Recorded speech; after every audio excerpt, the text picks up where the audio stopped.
আমি কিছুদিন আগে একটি স্বপ্ন দেখেছি।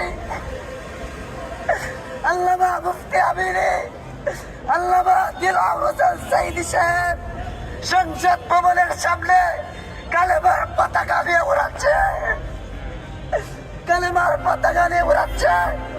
তখন আমি একটি লোককে জিজ্ঞেস করলাম, ভাই আমি দিলওয়ার হোসেন সাঈদী সাহেব এবং মুফতি আমিনী সাহেবের সাথে দেখা করবো।